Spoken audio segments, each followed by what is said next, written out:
cerita tentang Akmal Saleh. Bukan Akmal Nasir, Akmal Saleh. Akmal Saleh mengatakan bahawa apabila Anwar Ibrahim menyatakan sebenarnya bantuan yang diberikan kepada negeri seperti Kelantan, Terengganu ni, UMNO tak nak. Dia kata UMNO tak nak. Okey, dia kata UMNO tak nak. So bila dia kata UMNO tak nak, apa isu dia tuan-tuan? Sekarang ini kita kena faham, bila Anwar kata macam tu, sekarang ini di Melaka, Negeri Sembilan, Johor, di Malaysia, tengah ada perbincangan di antara BN dan juga PAS. Dan juga ada perbincangan di antara BN dan juga Pakatan Harapan. So, bila ada perjumpaan tersebut, ada perbincangan tersebut, bila Anwar Ibrahim kata, sebenarnya yang tak nak bagi duit kepada Kelantan, Terengganu, which is negeri PAS lah, Kedah ni adalah UMNO. Kan, yang tak nak bagi ni adalah UMNO, dia kata. Jadi bila tak nak bagi adalah UMNO, Akmal buat bising, dia kata, cuba PM beritahu siapa pemimpin UMNO tersebut. Akmal kata, Ketua Pemuda UMNO Ahmad Saleh mencabar Perdana Menteri Anwar Ibrahim supaya menamakan pemimpin UMNO yang didakwa membantah tindakan kerajaan persekutuan menyalurkan peruntukan kepada negeri-negeri ditadbir PN. Akmal berkata Anwar selaku Perdana Menteri mempunyai kuasa penuh dalam membuat keputusan berkaitan peruntukan kerajaan dan tidak seharusnya meletakkan tanggungjawab itu kepada pihak lain. Anwar Ibrahim adalah Perdana Menteri, kuasa itu di tangan PMX, katanya. Baik, saya nak jawab benda ni, walaupun saya bukan jawab bagi pihak Anwar Ibrahim lah kan, tapi saya nak bagi tahu kepada Akmal lah.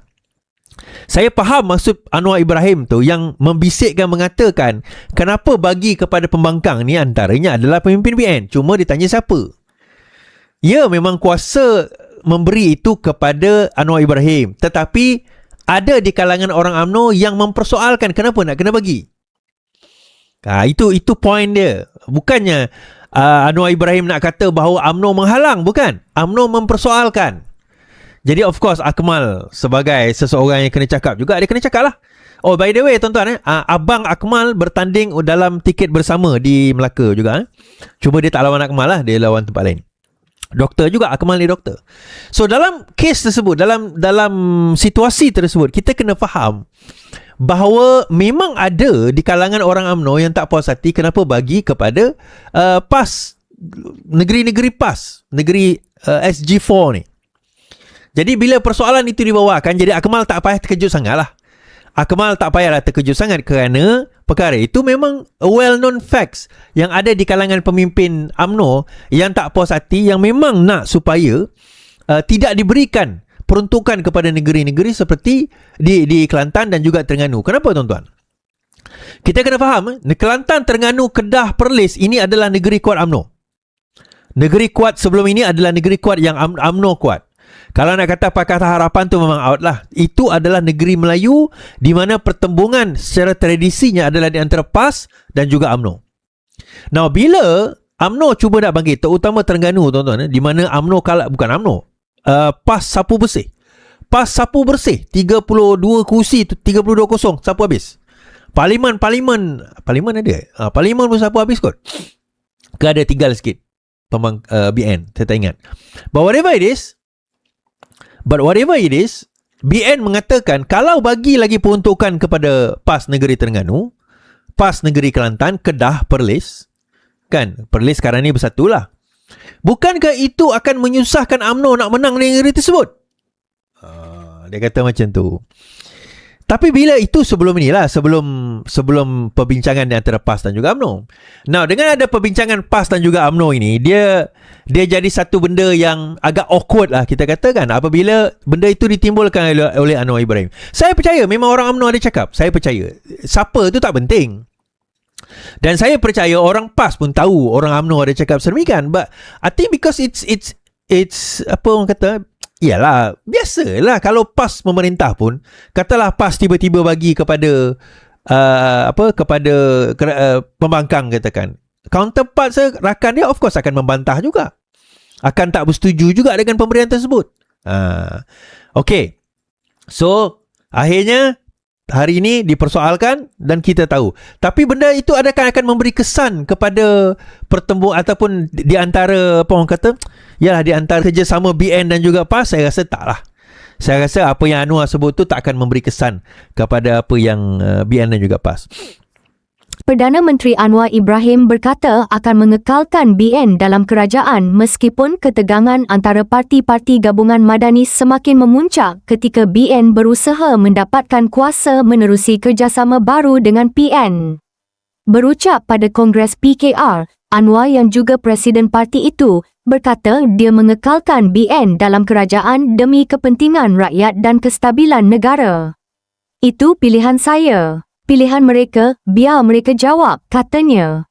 Sementara itu, dalam ucapannya juga Anwar turut membuat satu dakwaan yang boleh mencetuskan ketegangan antara BN dan PN. Ketika menafikan dakwaan bahawa pentadbirannya meminggirkan negeri-negeri yang diterajui PN, Anwar mendakwa pemimpin UMNO pernah membantah pemberian peruntukan berkenaan. Rakan-rakan saya di Kedah, Kelantan dan Terengganu banyak tegur saya. Banyak rakan-rakan dalam UMNO tegur. Mereka dalam UMNO berkata, Anwar, ini dasar yang salah. Kenapa bantu? Walaupun dia nampak bekerjasama di peringkat negeri, tetapi mereka tidak setuju saya luluskan bantuan untuk Kelantan, Terengganu dan sebagainya. Katanya, mesej puitis namun syarat dengan makna.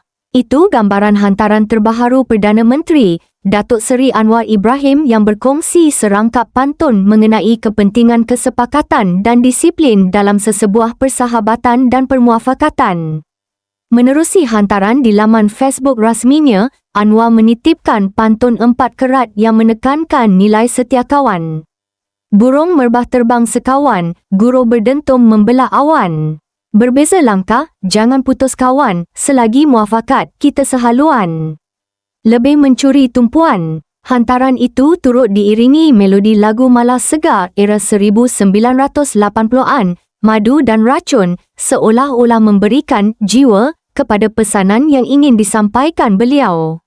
Dalam hantaran itu, Anwar turut berkongsi gambar suasana mesyuarat jemaah menteri yang antaranya dihadiri Timbalan Perdana Menteri, Datuk Seri dari Ahmad Zahid Hamidi dan Menteri Pengangkutan, Anthony Locke, yang dilihat mesra serta ceria.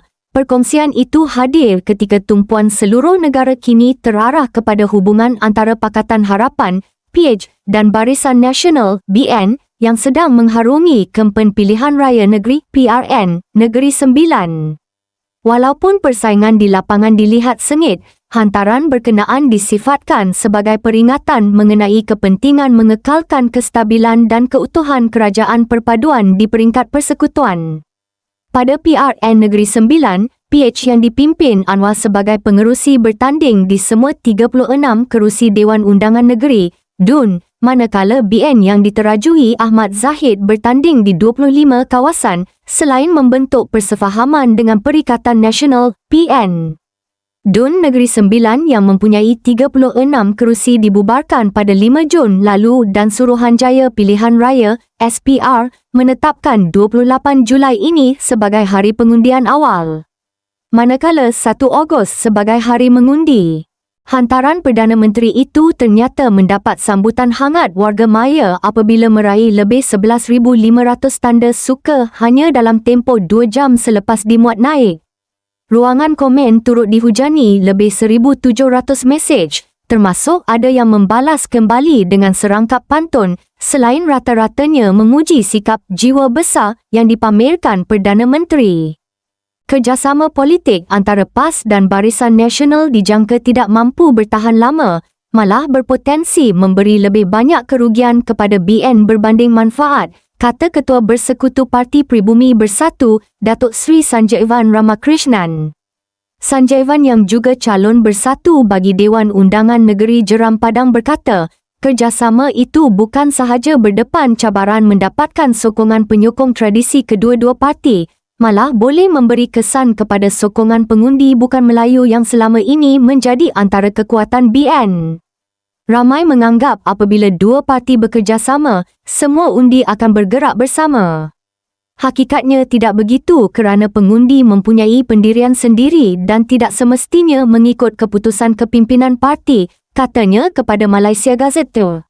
Menurut beliau, sehingga kini tiada jaminan penyokong PAS akan mengalihkan sokongan kepada calon BN, sebagaimana tiada kepastian penyokong setia BN mampu menerima calon daripada PAS sekiranya kerjasama itu diteruskan. Beliau berkata, situasi itu lebih mencabar apabila melibatkan pengundi bukan Melayu. Khususnya penyokong MCA dan Mike yang disifatkannya masih suka menerima PAS sebagai pilihan politik. Dalam kalangan masyarakat India misalnya, ramai yang tidak selesa dengan PAS. Sebab itu, saya melihat kerjasama ini bukan memberi kelebihan kepada BN, sebaliknya boleh menyebabkan mereka kehilangan sebahagian sokongan tradisi, ujarnya. Mengulas keputusan bersatu bertanding secara solo pada pilihan raya negeri, PRN, Negeri Sembilan, Sanjaivan berkata, penggunaan logo parti sendiri buat pertama kali memberi keyakinan baharu kepada jentera dan calon di negeri itu. Katanya, penerimaan terhadap logo bersatu dilihat lebih positif berbanding ketika parti itu menggunakan lambang Perikatan Nasional, PN, dalam pilihan raya sebelum ini. Beliau mendakwa penggunaan logo PN sebelum ini memberi kesan negatif kepada Bersatu kerana sebahagian pengundi membuat penilaian terhadap gabungan itu secara keseluruhan tanpa membezakan parti yang bertanding. Apabila mereka nampak logo PN, mereka terus membuat keputusan berdasarkan persepsi terhadap gabungan tersebut. Bersatu turut menerima tempias walaupun calon yang bertanding bukan daripada PAS, katanya lagi. Mengulas prestasi PN pada PRN Johor baru-baru ini, Sanjaivan mendakwa kemerosotan sokongan terhadap gabungan itu banyak dipengaruhi sentimen pengundi terhadap PAS. Sekaligus menjejaskan calon Bersatu yang bertanding menggunakan lambang PN. Menurutnya, pengalaman itu menjadi antara sebab Bersatu mengambil keputusan bertanding menggunakan logo sendiri pada PRN Negeri Sembilan bagi membolehkan pengundi menilai parti itu berdasarkan identiti, calon dan perjuangan yang dibawanya. Beliau turut berpandangan kepimpinan yang bertanggungjawab terhadap strategi politik PN sebelum ini perlu mengambil accountability terhadap prestasi gabungan berkenaan. Kalau sesuatu strategi tidak berhasil dan rakyat menolaknya, mereka yang bertanggungjawab perlu berani mengambil tanggungjawab. Itu prinsip dalam mana-mana organisasi politik, katanya. Sanjaivan berkata, Bersatu kini mahu membina keyakinan pengundi atas kekuatan parti sendiri, selain menawarkan calon yang diyakini mampu membawa suara rakyat tanpa bergantung kepada persepsi terhadap mana-mana gabungan politik. Rakyat terutama pengundi Negeri Sembilan harus menyokong usaha-usaha yang digagaskan oleh Perdana Menteri, Datuk Seri Anwar Ibrahim yang berjaya membawa negara untuk mencapai sasaran muncul dalam kelompok 12 ekonomi paling berdaya saing di dunia. Pensyarah kanan, Fakulti Sains Pentadbiran dan Pengajian Polisi, UiTM Seremban berkata, Dr. Mazlan Chesoh berkata, pencapaian tersebut harus disokong sepenuhnya kerana ia lebih penting untuk pertumbuhan ekonomi Malaysia berbanding persaingan politik yang lebih kepada usaha untuk merebut kuasa berdasarkan perkauman, bukan prestasi kemajuan. Menurutnya, peningkatan Malaysia ke tangga ke-15 dalam IMD World Competitiveness Ranking 2026 merupakan pencapaian yang wajar dihargai kerana menunjukkan negara berada pada landasan yang semakin kukuh untuk mencapai sasaran kelompok 12 ekonomi paling berdaya saing di dunia. Dalam PRN Negeri Sembilan, rakyat seharusnya menilai setiap parti berdasarkan prestasi, kestabilan, keupayaan mengurus ekonomi serta dasar yang benar-benar meningkatkan kesejahteraan rakyat. Katanya pada Rabu. Baru-baru ini, Timbalan Menteri Ekonomi Shah Abdullah berkata, Malaysia berada di landasan tepat untuk mencapai sasaran rancangan Malaysia ke-13, RMK13, untuk muncul dalam kelompok 12 ekonomi paling berdaya saing di dunia. Beliau berkata, keyakinan itu disokong kedudukan Malaysia di tangga ke-15 dalam ranking daya saing dunia WCR 2026 oleh Institut Pembangunan Pengurusan IMD berbanding kedudukan ke-23 tahun lalu. Mengulas lanjut, Mazlan berkata, politik pembangunan dan pencapaian mesti mengatasi persaingan berasaskan sentimen perkauman atau perebutan kuasa semata-mata. Katanya, sokongan rakyat perlu diterjemahkan sebagai tuntutan supaya usaha reformasi ekonomi, peningkatan daya saing, penciptaan pekerjaan berkualiti dan pengukuhan pendapatan rakyat terus diperhebatkan. Akhirnya, ukuran kejayaan sesebuah kerajaan bukan sekadar kedudukan dalam ranking dunia, tetapi sejauh mana pencapaian itu dapat dirasai dalam kehidupan seharian rakyat, katanya. Seorang pemimpin kanan Majlis Ulama UMNO berpendapat parti itu wajar berhati-hati dengan tawaran kerjasama di hulur PAS ketika ini. Hal itu kerana, kata Khairuddin Aman Razali, ketika diajak berdamai masih terdapat tohmahan yang dibangkitkan dari pihak PAS terhadap UMNO, termasuk yang melibatkan pemimpin tertinggi mereka. Kredibiliti Presiden UMNO masih menjadi pertaruhan. Malah kata-kata di belakang tabir ialah mereka mahukan kerjasama PAS dan UMNO tanpa Presiden UMNO. Ini samalah seperti mahukan ahli bersatu tanpa Presiden bersatu. Apa jaminan tiada pengkhianatan berulang? Katanya dalam kenyataan hari ini bagi mengulas situasi terkini politik negara.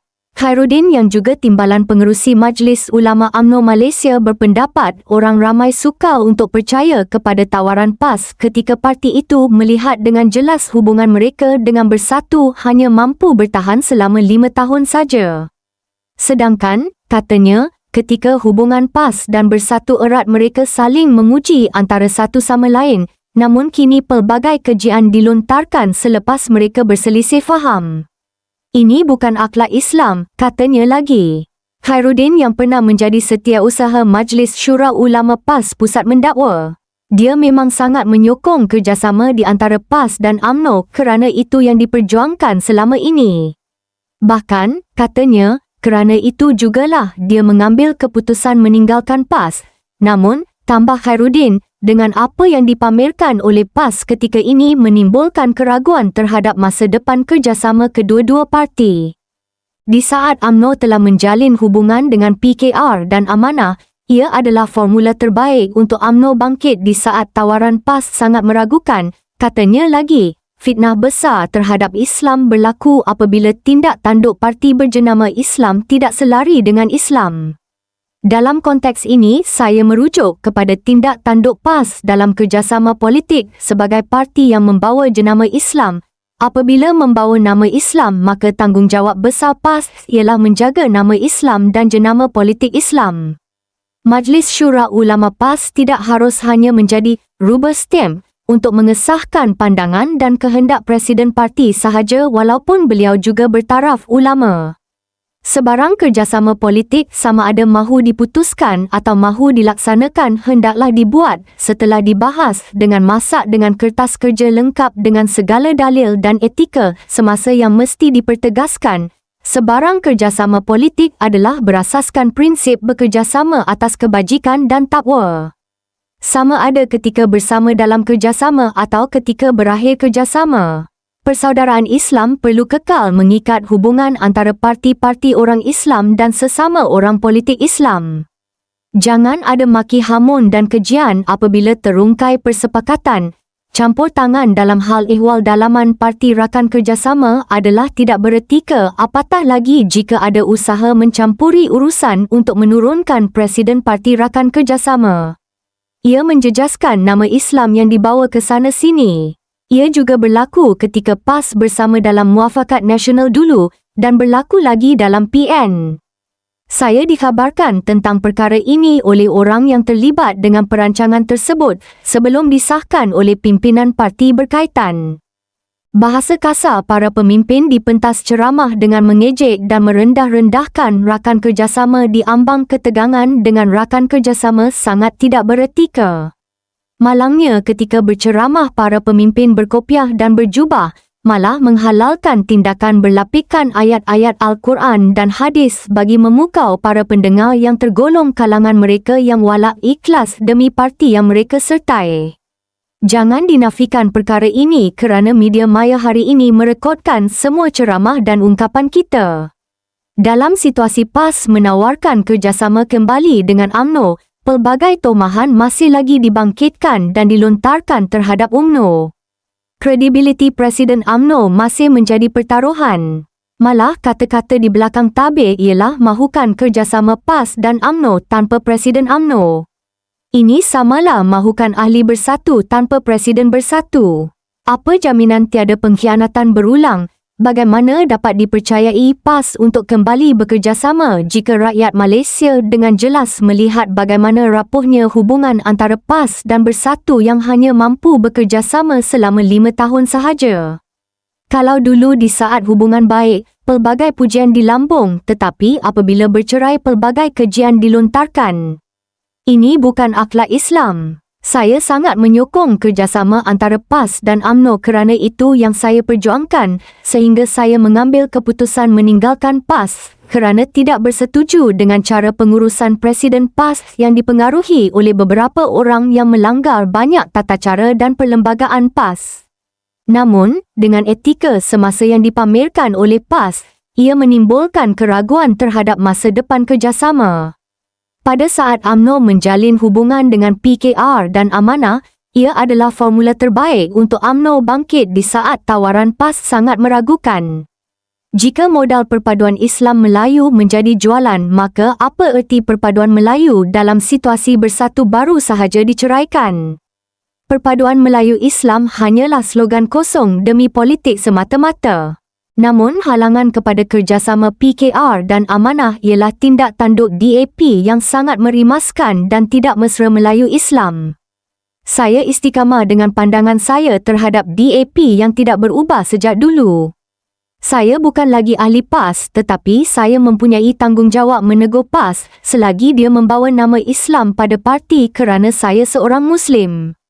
Kepada ahli PAS, saya tahu anda hanyalah pengikut yang ikhlas. Kepada pemimpin, sayangilah pengikut anda yang tulus ikhlas dan jangan hampakan mereka. Saya juga pendukung perpaduan Melayu Islam merentasi parti demi Islam. Sebaiknya UMNO, PAS, PKR dan Amanah duduk semeja.